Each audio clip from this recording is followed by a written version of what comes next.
Application form ನ submit ಮಾಡ್ಬೇಕಂತ ಈ ಒಂದು ವಿಡಿಯೋದಲ್ಲಿ ಮಾಹಿತಿನ ಕೊಡ್ತಾ ಇದ್ದೀನಿ. ಸೊ ಅದಕ್ಕೂ ಮುಂಚೆ ನಮ್ಮ ಯೂಟ್ಯೂಬ್ ಚಾನಲ್ ಇನ್ನು ಯಾರು ಸಬ್ಸ್ಕ್ರೈಬ್ ಮಾಡ್ಕೊಂಡಿಲ್ಲ ನೋಡಿ, ಬೇಗ ನಮ್ಮ ಯೂಟ್ಯೂಬ್ ಚಾನಲ್ ಸಬ್ಸ್ಕ್ರೈಬ್ ಮಾಡ್ಕೊಳ್ಳಿ.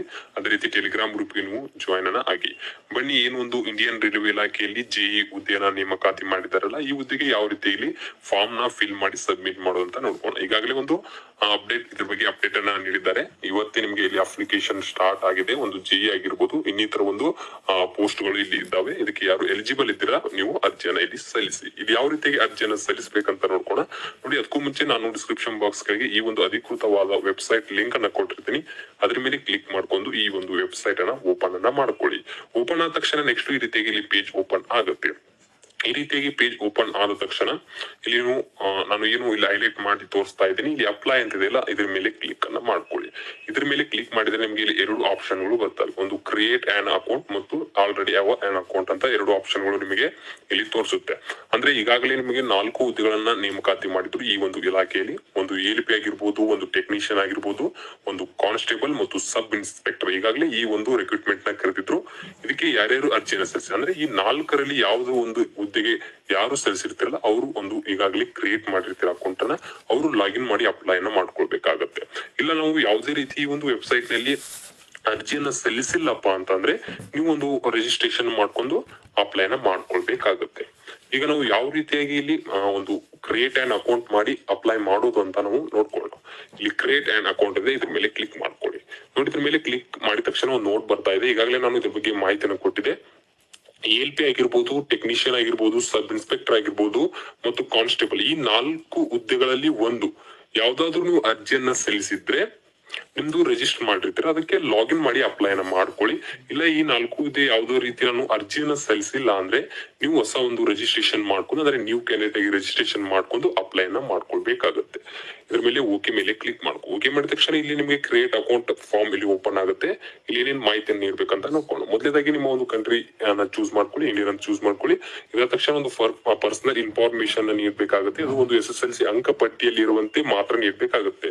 ನೋಡಿ, ನಿಮ್ಮ ಫುಲ್ ನೇಮ್ ಹಾಕಿ ಒಂದು SSLC ಮಾರ್ಕ್ಸ್ ಕಾರ್ಡ್ ನಲ್ಲಿ ಇರುವಂತೆ ಸೇಮ್ ಯಾವ ರೀತಿಯಾಗಿದೆ ನೋಡಿ ಒಂದು SSLC ಮಾರ್ಕ್ಸ್ ಕಾರ್ಡ್ ನಲ್ಲಿ ಅದೇ ರೀತಿಯಾಗಿ ಮತ್ತು ಇಲ್ಲಿ ವೆರಿಫೈ ನ ಮಾಡ್ಕೊಳ್ಳಿ. ಏನಾದ್ರು ನಿಮ್ಮ ನೇಮ್ ಚೇಂಜ್ ಮಾಡಿದ್ರೆ ಎಸ್ ಅಂತ ಹಾಕೊಳ್ಳಿ.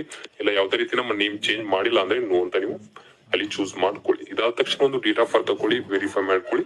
ಈ ಎಲ್ಲ ಡೀಟೇಲ್ಸ್ SSLC ಅಂಕ ಪಟ್ಟಿನ ನೋಡ್ಕೊಂಡು ನೀವು ಫಿಲ್ ಮಾಡ್ಕೊಳ್ಳಿ. ಇದಾದ ತಕ್ಷಣ ಒಂದು ಜೆಂಡರ್ ಕೇಳುತ್ತೆ, ಜೆಂಡರ್ ಹಾಕೊಳ್ಳಿ ಮತ್ತು ವೆರಿಫೈ ನ ಮಾಡ್ಕೊಳ್ಳಿ. ಫಾದರ್ ನೇಮ್ ಕೇಳುತ್ತೆ, ಫಾದರ್ ನೇಮ್ ನ ವೆರಿಫೈ ಮಾಡ್ಕೊಳ್ಳಿ. ಮದರ್ ನೇಮ್ ಹಾಕೊಳ್ಳಿ ಮತ್ತು ಮದರ್ ನೇಮ್ ನ ವೆರಿಫೈ ನ ಮಾಡ್ಕೊಳ್ಳಿ. ಇದಾದ ತಕ್ಷಣ ಒಂದು ಆಧಾರ್ ವೆರಿಫಿಕೇಶನ್ ಇರುತ್ತೆ. ಇಲ್ಲಿ ನೀವು ನಿಮ್ಮ ಒಂದು ಆಧಾರ್ ನಂಬರ್ ಹಾಕಿ ವೆರಿಫೈ ಯೂಸಿಂಗ್ ಆಧಾರ್ ಅಂತ ಇದ್ರ ಮೇಲೆ ಕ್ಲಿಕ್ ಮಾಡಿದ್ರೆ ನಿಮ್ಮ ಒಂದು ಆಧಾರ್ ಕಡೆಗೆ OTP ಹೋಗುತ್ತೆ. ಅಂದ್ರೆ ನಿಮ್ಮ ರಿಜಿಸ್ಟರ್ ಮೊಬೈಲ್ ನಂಬರ್ಗೆ OTP ಬರುತ್ತೆ. ಆ OTP ಹಾಕಿ ನೀವು ವೆರಿಫೈ ನ ಮಾಡ್ಕೊಳ್ಬಹುದು. ಒಂದು ಆಧಾರ್ ವೆರಿಫಿಕೇಶನ್. ಇಲ್ಲ ನಮ್ ಕಡೆ ಆಧಾರ್ ವೆರಿಫಿಕೇಶನ್ ಅಂದ್ರೆ OTP ರಿಶ್ಯೂ ಆಗ್ತದೆ, ಈ ರೀತಿ ಇನ್ನಿತರ ನಿಮ್ಗೆ ತೊಂದರೆ ಆಗ್ತಿದ್ರೆ ಐ ಡೋಂಟ್ ಹ್ಯಾವ್ ಆಧಾರ್ ಅಂತ ಇದೆಯಲ್ಲ, ಇದ್ರ ಮೇಲೆ ಕ್ಲಿಕ್ ಮಾಡ್ಕೊಂಡ್ರೆ ಇಲ್ಲಿ I don't have an Aadhaar ಮೇಲೆ ಕ್ಲಿಕ್ ಮಾಡಿದ್ರೆ ನಿಮ್ಗೆ ಇನ್ನಿತರ ಐಡಿಗಳು ಇಲ್ಲಿ ಸಿಗ್ತವೆ. ಅಂದ್ರೆ ಇಲ್ಲಿ ID ಪ್ರೂಫ್ ಆಗಿ ಇನ್ನೂ ID ಇರ್ತಾವೆ ನಿಮ್ಗೆ. ಪ್ಯಾನ್ ಕಾರ್ಡ್ ಆಗಿರ್ಬೋದು, ವೋಟರ್ ID ಆಗಿರ್ಬೋದು. ನಿಮ್ಗೆ ಪ್ಯಾನ್ ಕಾರ್ಡ್ ಬೇಕಂದ್ರೆ ಪ್ಯಾನ್ ಕಾರ್ಡ್ ಮೇಲೆ ಕ್ಲಿಕ್ ಮಾಡ್ಕೊಂಡು ಒಂದು ಡಾಕ್ಯುಮೆಂಟ್ಸ್ ನಂಬರ್ ಹಾಕಿರ್ಬೇಕು. ಅದಕ್ಕೆ ಸಂಬಂಧಪಟ್ಟಂಗೆ ಇಲ್ಲಿ ಡೀಟೇಲ್ಸ್ ನೀವು ಐಡೆಂಟಿಫಿಕೇಶನ್ ಆಗಿ ವೆರಿಫಿಕೇಶನ್ ನ ಮಾಡ್ಕೊಳ್ಬಹುದು. ಇದು ಆಧಾರ್ ಕಾರ್ಡ್ ಅಲ್ಲಿ ಏನಾದ್ರೂ OTP ಬಂದಿಲ್ಲ ಅಂದ್ರೆ ನೀವು ಪ್ಯಾನ್ ಕಾರ್ಡ್ ಹಾಕೊಳ್ಳಿ. ಇದಾದ ತಕ್ಷಣ ಒಂದು ಕಾಂಟ್ಯಾಕ್ಟ್ ಡೀಟೇಲ್ಸ್ ಕೇಳುತ್ತೆ. ಇಲ್ಲಿ ಕಾಂಟ್ಯಾಕ್ಟ್ ಡೀಟೇಲ್ಸ್ ನೀಡಬೇಕಾಗುತ್ತೆ. ಒಂದು ಇಮೇಲ್ ಅಡ್ರೆಸ್ ಹಾಕೊಳ್ಳಿ, ಅದು ಒಂದು ಆಕ್ಟಿವ್ ಇರೋ ಇಮೇಲ್ ಅಡ್ರೆಸ್ ಮತ್ತು ಮೊಬೈಲ್ ನಂಬರ್ ಹಾಕೊಳ್ಬೇಕಾಗುತ್ತೆ. ಇಲ್ಲಿ ಹಾಕೊಂಡು ನೀವು ಇಲ್ಲಿ ಜಿಮೇಲ್ ಇಮೇಲ್ OTP ಮತ್ತು ಜನರೇಟ್ ಮೊಬೈಲ್ OTP ಅಂತ ಹೇಳ್ತಾ ಇದೆ. ಇದ್ರ ಮೇಲೆ ಕ್ಲಿಕ್ ಮಾಡಿದ್ರೆ ನಿಮಗೆ OTP ಹೋಗುತ್ತೆ. ಆ ಒಂದು OTP ನಲ್ಲಿ ನೀವು ಫಿಲ್ ಅನ್ನ ಮಾಡ್ಕೊಳ್ಳಿ. ಇದ ತಕ್ಷಣ ಕೊನೆಯದಾಗಿ ಒಂದು ಕ್ರಿಯೇಟ್ ಯುವರ್ ಪಾಸ್ವರ್ಡ್. ಈ ಒಂದು ಪಾಸ್ವರ್ಡ್ ಯಾವ ರೀತಿಯಾಗಿ ಇರ್ಬೇಕಂದ್ರೆ ಒಂದು ಕ್ಯಾಪಿಟಲ್ ಲೆಟರ್ ಆಗಿರ್ಬೇಕು, ಒಂದು ಸ್ಮಾಲ್ ಲೆಟರ್ ಇರಬೇಕು, ಒಂದು ಸ್ಪೆಷಲ್ ಕ್ಯಾರೆಕ್ಟರ್ಸ್ ಇರಬೇಕು ಮತ್ತು ಒಂದು ನಂಬರ್. ಈ 4 ವಿಷಯಗಳನ್ನ ಒಳಗೊಂಡಿರುವ ಒಂದು ಪಾಸ್ವರ್ಡ್ ನ ಸ್ಟ್ರಾಂಗ್ ಪಾಸ್ವರ್ಡ್ ನ ಕ್ರಿಯೇಟ್ ಮಾಡ್ಬೇಕಾಗುತ್ತೆ. ಫಾರ್ ಎಕ್ಸಾಂಪಲ್ ಯಾವ ರೀತಿಯಾಗಿ ಅಂದ್ರೆ ನಿಮ್ಗೆ ಇಲ್ಲಿ ಒಂದು ಕ್ಯಾಪಿಟಲ್ ಲೆಟರ್ ಅಂದಿದ್ದಾರೆ, ನಾನು ಎಸ್ ಅನ್ನ ಕ್ಯಾಪಿಟಲ್ ಲೆಟರ್ ಅನ್ನ ಇಟ್ಕೊಳ್ತಾ ಇದ್ದೀನಿ.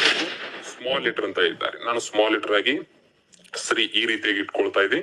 ಮತ್ತು ಒಂದು ಸ್ಪೆಷಲ್ ಕ್ಯಾರೆಕ್ಟರ್ ಅಂತ ಕೇಳ್ತಾರೆ, ನಾನು ಒಂದು ಸ್ಪೆಷಲ್ ಕ್ಯಾರೆಕ್ಟರ್ ಈ ರೀತಿಯಾಗಿ ಇಟ್ಕೊಳ್ತಾ ಇದ್ದೀನಿ. ಮತ್ತು ನಂಬರ್ಸ್ ಕೇಳ್ತಾ ಇದ್ರಿ 1 2 3 ಈ ರೀತಿಯಾಗಿ ನೀವು ಸ್ಟ್ರಾಂಗ್ ಆದ ಪಾಸ್ವರ್ಡ್ ನ ಕ್ರಿಯೇಟ್ ಅನ್ನ ಮಾಡ್ಕೊಳ್ಳಿ ಮತ್ತು ವೆರಿಫೈ ನ ಮಾಡ್ಕೊಳ್ಳಿ. ಇಲ್ಲಿ ಕನ್ಫರ್ಮ್ ಮೇಲೆ ಮಾಡ್ಕೊಳ್ಳಿ. ಇದ ತಕ್ಷಣ ಒಂದು ಕ್ಯಾಪ್ಚಾ ಇದೆ, ಕ್ಯಾಪ್ಚಾನ ಹಾಕೊಳ್ಳಿ. ಕ್ಯಾಪ್ಚಾ ಹಾಕೊಂಡು free and create and account ಅಂತ ಬರ್ತಾ ಇದೆ.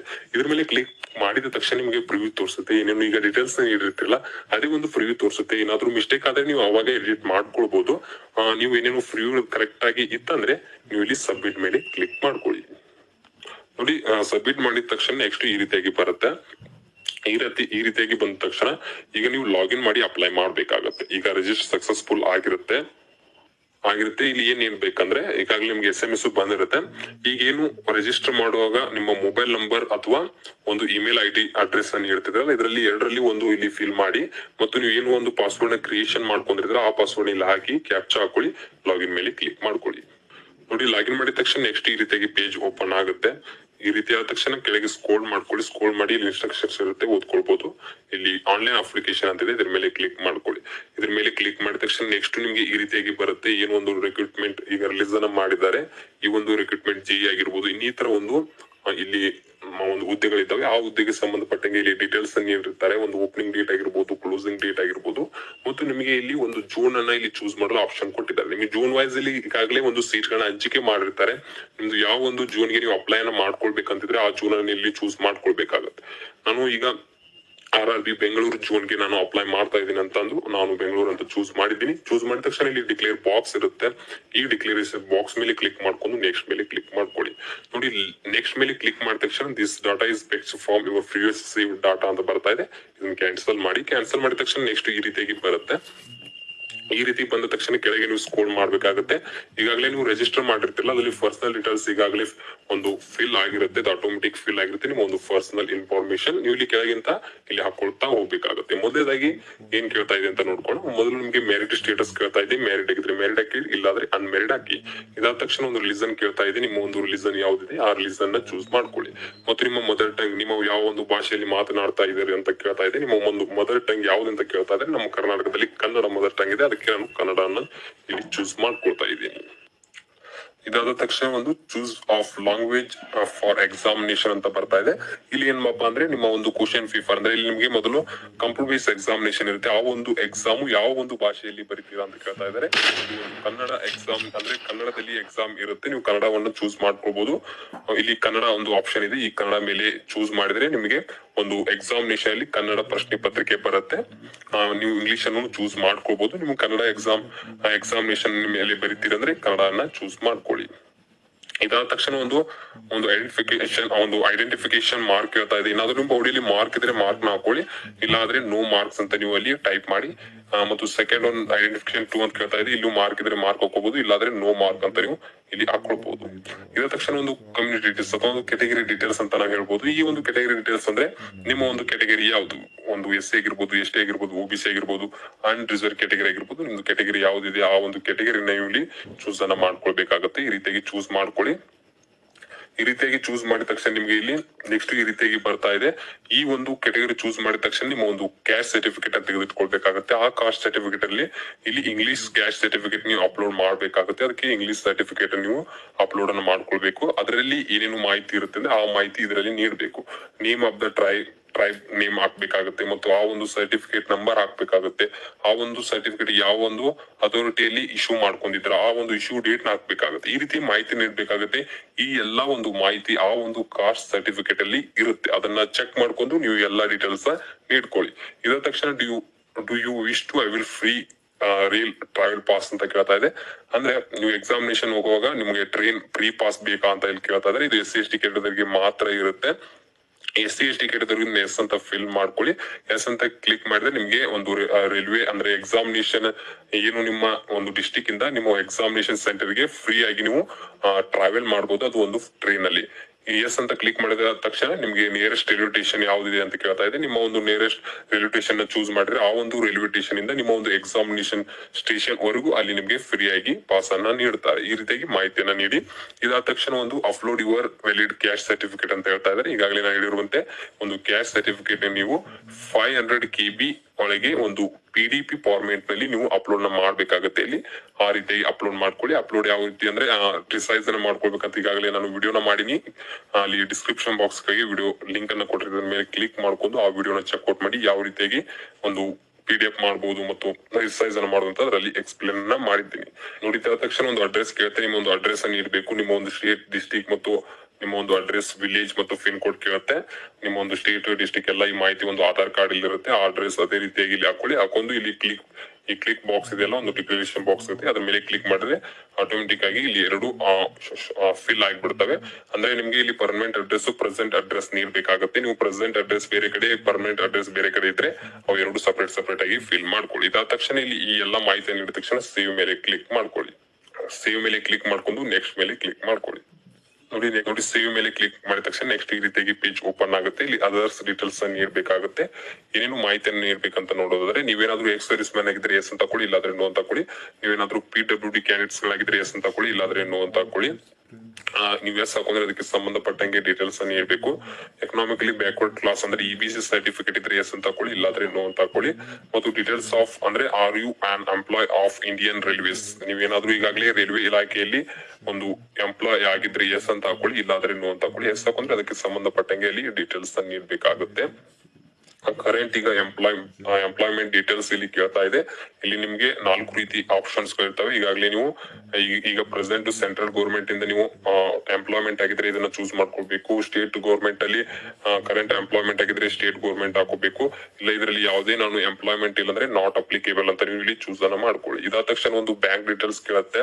ಇದು ಬ್ಯಾಂಕ್ ಡೀಟೇಲ್ಸ್ ಯಾಕೆ ಕೇಳ್ತಾ ಇದೆ ಅಂದ್ರೆ, OBC ಕ್ಯಾಟಗರಿಗೆ 500 rupees ಪೇಮೆಂಟ್ ಇದೆ, ಮತ್ತು SC/ST ಕ್ಯಾಟಗರಿಗೆ 250 rupees ಪೇಮೆಂಟ್ ಇರುತ್ತೆ, ಒಂದು ಅಪ್ಲಿಕೇಶನ್ ಫೀಸ್.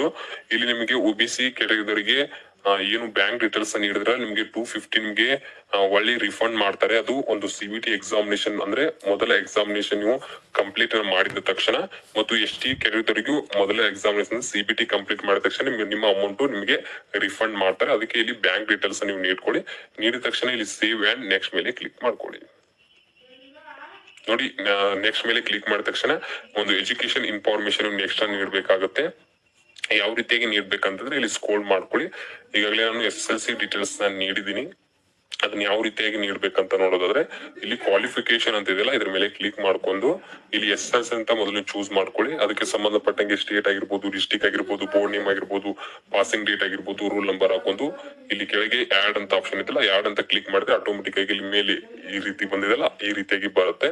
ಈ ರೀತಿಯಾಗಿ ಮಾಹಿತಿಯನ್ನು ನೀಡಿ ಸೆಕೆಂಡ್ ನಿಮ್ಗೆ ಈ 3 ಆಪ್ಷನ್ ಗೆ ಸಂಬಂಧಪಟ್ಟಂಗೆ ಈ ಜಾಬ್ ಇರೋದ್ರಿಂದ ಈ 3 ಕೋರ್ಸ್ ನಲ್ಲಿ ನಿಮ್ದು ಯಾವ ಒಂದು ಕೋರ್ಸ್ ಇದೆ ನೋಡಿ, ಆ ಕೋರ್ಸ್ ನ ಇಲ್ಲಿ ಚೂಸ್ ಮಾಡ್ಕೋಬೇಕಾಗುತ್ತೆ. ನಾನು 3 years ಡಿಪ್ಲೊಮಾ ಇಂಜಿನಿಯರಿಂಗ್ ಕ್ಲಿಕ್ ಮಾಡ್ಕೊಂಡು ಇದಕ್ಕೆ ಸಂಬಂಧಪಟ್ಟಂಗೆ ಒಂದು ಟೈಪ್ಸ್ ಆಗಿರ್ಬೋದು, ಸಬ್ ಸ್ಟಾರ್ಮ್ ಆಗಿರ್ಬೋದು, ಒಂದು ಸ್ಟೇಟ್ ಆಗಿರ್ಬೋದು, ಡಿಸ್ಟ್ರಿಕ್ಟ್ ಆಗಿರ್ಬೋದು, ನೇಮ್ ಇನ್ಸ್ಟಿಟ್ಯೂಟ್ ಆಗಿರ್ಬೋದು, ಅದಕ್ಕೆ ಸಂಬಂಧಪಟ್ಟಂಗೆ ಆ ಸರ್ಟಿಫಿಕೇಟ್ ಗೆ ಸಂಬಂಧಪಟ್ಟಂಗೆ ಇಲ್ಲಿ ಡೀಟೇಲ್ಸ್ ನ ನೀಡಬೇಕಾಗುತ್ತೆ. ಒಂದು ಕ್ವಾಲಿಫಿಕೇಶನ್ ಡೀಟೇಲ್ಸ್ ಇದ್ರ ಮೇಲೆ ನಾನು ಕ್ಲಿಕ್ ಈ ಒಂದು ಡೀಟೇಲ್ಸ್ ನೀಡಿ ನಾನು ಆಡ್ ಅನ್ನ ಮಾಡ್ಕೊಳ್ತಾ ಇದ್ದೀನಿ. ಇನ್ನೊಂದು ನಿಮ್ಗೆ ಇಲ್ಲಿ ಏನು ಸ್ಟಾರ್ ಮಾರ್ಕ್ ಇದೆ ರೆಡ್ ಇಂಕ್ ಅಲ್ಲಿ, ಅವು ಕಂಪಲ್ಸರಿ ಆಗಿರುತ್ತೆ. ಏನೋ ಇಲ್ಲಿ ಸ್ಟಾರ್ ಮಾರ್ಕ್ ಇರ್ಲಿಕ್ಕಂದ್ರೆ ಇವು ಕಂಪಲ್ಸರಿ ಇರೋದಿಲ್ಲ. ನೀವು ಹಾಕ್ಬೋದು, ಇಲ್ಲಾದ್ರೂ ನೀವು ಡ್ಯಾಶ್ ಅನ್ನು ಬಿಡಬಹುದು. ಏನು ಇಲ್ಲಿ ಸ್ಟಾರ್ ಮಾರ್ಕ್ ಇದೆ ಅವು ಕಂಪಲ್ಸರಿ ನೀವು ಫಿಲ್ ಮಾಡ್ಬೇಕಾಗುತ್ತೆ. ಈ ರೀತಿಯಾಗಿ ಇಲ್ಲಿ ಆಡ್ ಅಂತ ಕ್ಲಿಕ್ ಮಾಡಿದ್ರೆ ನಿಮ್ಗೆ ಇಲ್ಲಿ ಆಟೋಮೆಟಿಕ್ ಆಗಿ ಈ ಡೀಟೇಲ್ಸ್ ಬಂದ್ಬಿಡುತ್ತೆ. ನೋಡಿ ಈ ರೀತಿಯಾಗಿ ಬಂದ್ಬಿಡುತ್ತೆ. ಇದಾದ ತಕ್ಷಣ ಇಲ್ಲಿ ಆಡ್ ಅಂತ ಇದೆ, ಆದ ತಕ್ಷಣ ಇಲ್ಲಿ ನೆಕ್ಸ್ಟ್ ಅಂತ ಇದೆ, ಇದ್ರ ಮೇಲೆ ಕ್ಲಿಕ್ ಮಾಡ್ಕೊಳ್ಳಿ. ನೋಡಿ ನೆಕ್ಸ್ಟ್ ಮೇಲೆ ಕ್ಲಿಕ್ ಮಾಡಿದ ತಕ್ಷಣ ನೆಕ್ಸ್ಟ್ ನೀವು ಒಂದು ಫೋಟೋ ಸಿಗ್ನೇಚರ್ ನ ಅಪ್ಲೋಡ್ ಮಾಡ್ಬೇಕಾಗುತ್ತೆ. ನಾನು ಈಗಾಗಲೇ ಒಂದು ಫೋಟೋ ಸಿಗ್ನೇಚರ್ ನ ಅಪ್ಲೋಡ್ ಮಾಡಿದ್ದೀನಿ. ಅದರ ಜೊತೆಗೆ ಫೋಟೋ ಮತ್ತು ಸಿಗ್ನೇಚರ್ ಯಾವ ರೀತಿಯಾಗಿ ರಿಸೈಸ್ ಅನ್ನ ಮಾಡ್ಬೇಕು ಅಂತ ನಾನು ಒಂದು ವಿಡಿಯೋನ ಮಾಡಿದ್ದೀನಿ. ಆ ವಿಡಿಯೋನ ಚೆಕ್ಔಟ್ ಮಾಡಿ, ಆ ವಿಡಿಯೋ ಎಲ್ಲಿ ಯಾವ ರೀತಿಯಾಗಿ ನಾವು ಫೋಟೋ ಸಿಗ್ನೇಚರ್ ಅಪ್ಲೋಡ್ ಮಾಡ್ಕೊಳ್ಬೇಕಂತ ಮಾಹಿತಿಯನ್ನ ಕೊಟ್ಟಿದ್ದೀನಿ.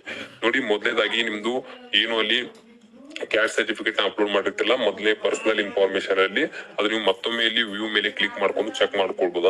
ಅಂದ್ರೆ ನೀವು ಕರೆಕ್ಟ್ ಆಗಿ ಇಲ್ಲಿ ಅದನ್ನ ಅಂದ್ರೆ ಅಪ್ಲೋಡ್ ನ ಮಾಡಿದ್ದೀರಲ್ಲ ಅಂತ ನೀವು ಕರೆಕ್ಟ್ ಆಗಿ ಒಂದ್ಸಲ ಚೆಕ್ ಮಾಡ್ಕೊಳ್ಳಿ.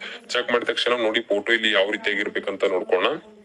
ನಿಮ್ಮ ಒಂದು ಫೋಟೋ ಕರೆಂಟ್ 6 months ಒಳಗಿರ್ಬೇಕಾಗುತ್ತೆ. ಅದ್ರ ಜೊತೆಗೆ ಒಂದು ಕಲರ್ ಪಾಸ್ಪೋರ್ಟ್ ಸೈಜ್ ಫೋಟೋಗ್ರಾಫ್ ಆಗಿರ್ಬೇಕು.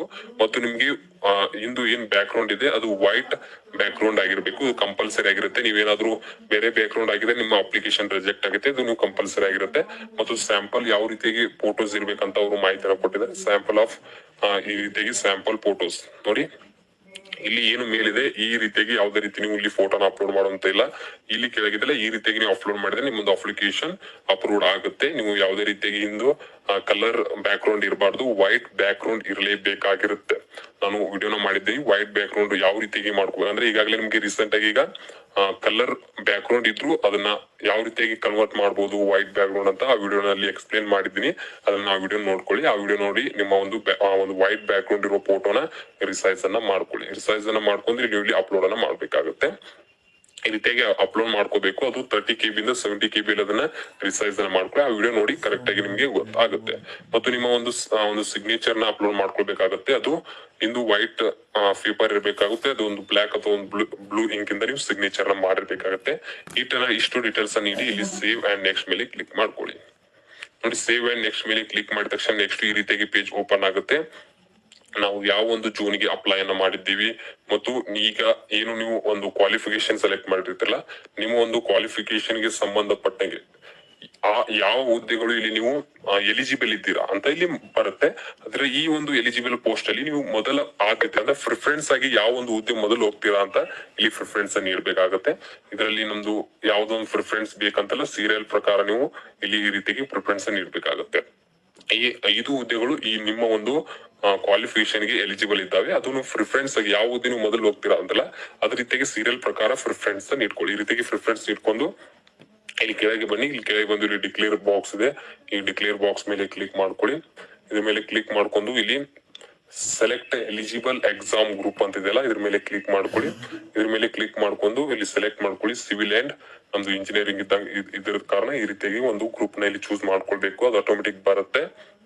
ಮತ್ತು ಇಲ್ಲಿ ಡಿಕ್ಲೇರ್ ಬಾಕ್ಸ್ ಇದೆ. ಡಿಕ್ಲೇರ್ ಬಾಕ್ಸ್ ಮೇಲೆ ಕ್ಲಿಕ್ ಮಾಡ್ಕೊಳ್ಳಿ. ಮತ್ತು ನಿಮ್ದು ಪ್ಲೇಸ್ ಅಂತ ಯಾವ್ದಂತ ಕೇಳ್ತಾ ಇದೆ, ನಿಮ್ಮ ಒಂದು ಪ್ಲೇಸ್ ಯಾವ್ದಿದೆ ನೋಡಿ ಆ ಪ್ಲೇಸ್ ನ ಹಾಕೊಳ್ಬೇಕಾಗತ್ತೆ.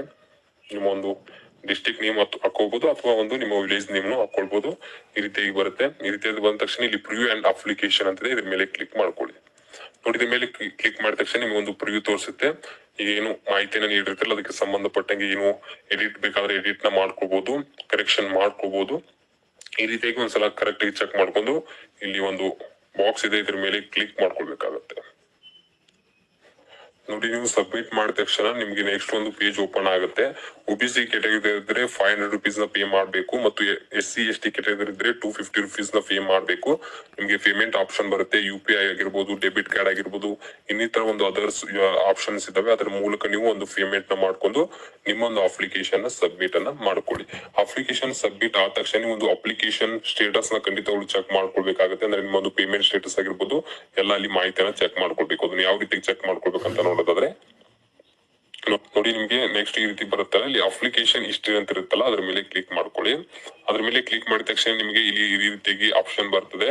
ನೀವು ಯಾವ್ದೊಂದು ರಿಕ್ರೂಟ್ಮೆಂಟ್ ಅದ್ರ ಡೀಟೇಲ್ಸ್ ಬರುತ್ತೆ ಮತ್ತು ಆ ಒಂದು ಹುದ್ದೆಯ ಪೇಮೆಂಟ್ ಸ್ಟೇಟಸ್ ಇರುತ್ತೆ. ನೋಡಿ, ಇಲ್ಲಿ ಪೇಮೆಂಟ್ ನಾಟ್ ಡನ್ ಅಂತಂದ್ರೆ ನಿಮ್ಗೆ ಇಲ್ಲಿ ಪೇಮೆಂಟ್ ಮಾಡಲು ಅವಕಾಶವನ್ನು ಕೊಟ್ಟಿರ್ತಾರೆ. ಇದ್ರ ಮೇಲೆ ಕ್ಲಿಕ್ ಮಾಡ್ಕೊಂಡು ನೀವು ಪೇಮೆಂಟ್ ಮಾಡ್ಕೊಳ್ಬಹುದು. ಮತ್ತು ನಿಮ್ಮ ಒಂದು ಪೇಮೆಂಟ್ ಸಕ್ಸಸ್ ಆಗಿದ್ರೆ ಫ್ರೋಸ್ನಲ್ಲಿ ಎಕ್ಸ್ಪೆಕ್ಟೆಡ್ ಅಂತ ನಿಮ್ಮ ಒಂದು ಅಪ್ಲಿಕೇಶನ್ ಸ್ಟೇಟಸ್ ತೋರಿಸುತ್ತೆ. ಮತ್ತೊಮ್ಮೆ ನಿಮ್ಮ ಅಪ್ಲಿಕೇಶನ್ ಸ್ಟೇಟಸ್ ನೋಡ್ಕೊಳ್ಬಹುದು, ಪೇಮೆಂಟ್ ಹಿಸ್ಟ್ರಿ ನೋಡ್ಕೊಳ್ಬಹುದು. ಇಲ್ಲಿ ಬಂದು ನೀವು ಪ್ರತಿಯೊಬ್ಬರು ಏನು ಅರ್ಜಿಯನ್ನ ಸಲ್ಲಿಸಿರ್ತೀರ, ನೀವು ಅಪ್ಲಿಕೇಶನ್ ಹಿಸ್ಟ್ರಿಯನ್ನ ಖಂಡಿತವಾಗ್ಲೂ ನೋಡಿ. ಯಾಕಂದ್ರೆ ಇಲ್ಲಿ ಅಪ್ಲಿಕೇಶನ್ ಏನಾಗಿದೆ ಅಂತ ಕರೆಕ್ಟ್ ಆಗಿ ಚೆಕ್ ಮಾಡ್ಕೋಬಹುದು. ಒಂದು ಅಪ್ಲಿಕೇಶನ್ ಸ್ಟೇಟಸ್ ನ ಅಲ್ಲಿ ಏನಾದ್ರೂ ಪೇಮೆಂಟ್ ಪೆಂಡಿಂಗ್ ಆಗಿರ್ಬೋದು, ಈ ರೀತಿ ಆಪ್ಷನ್ ಬರ್ತಿತ್ತು. ಅದಕ್ಕೆ ಅಪ್ಲಿಕೇಶನ್ ಹಿಸ್ಟ್ರಿ ನೀವು ಸಬ್ಮಿಟ್ ಮಾಡಿದ ತಕ್ಷಣ ಅದೊಂದ್ಸಲ ಕಂಪಲ್ಸರಿ ಆಗಿ ನೀವು ಅಪ್ಲಿಕೇಶನ್ ಸ್ಟೇಟಸ್ ನ ಚೆಕ್ ಅನ್ನ ಮಾಡ್ಕೊಳ್ಳಿ. ಈ ರೀತಿಯಾಗಿ ಯಾರು ಒಂದು RRB ಅಲ್ಲಿ JE ಹುದ್ದೆಗಳ ಕರೆದಿದ್ದಾರೆ, ಇದನ್ನು ಈ ರೀತಿಯಾಗಿ ಸುಲಭವಾಗಿ ಅರ್ಜಿಯನ್ನು ಸಲ್ಲಿಸಿ ಮತ್ತು ಫೋಟೋ ಸಿಗ್ನೇಚರ್ ಆ ಒಂದು ಇನ್ಸ್ಟ್ರಕ್ಷನ್ಸ್ ಅಲ್ಲಿ ನೀವು ಆಗ್ಬೇಕಾಗತ್ತೆ. ಇಲ್ಲಾಂದ್ರೆ ನಿಮ್ಮ ಅಪ್ಲಿಕೇಶನ್ ರಿಜೆಕ್ಟ್ ಆಗುತ್ತೆ. ವೈಟ್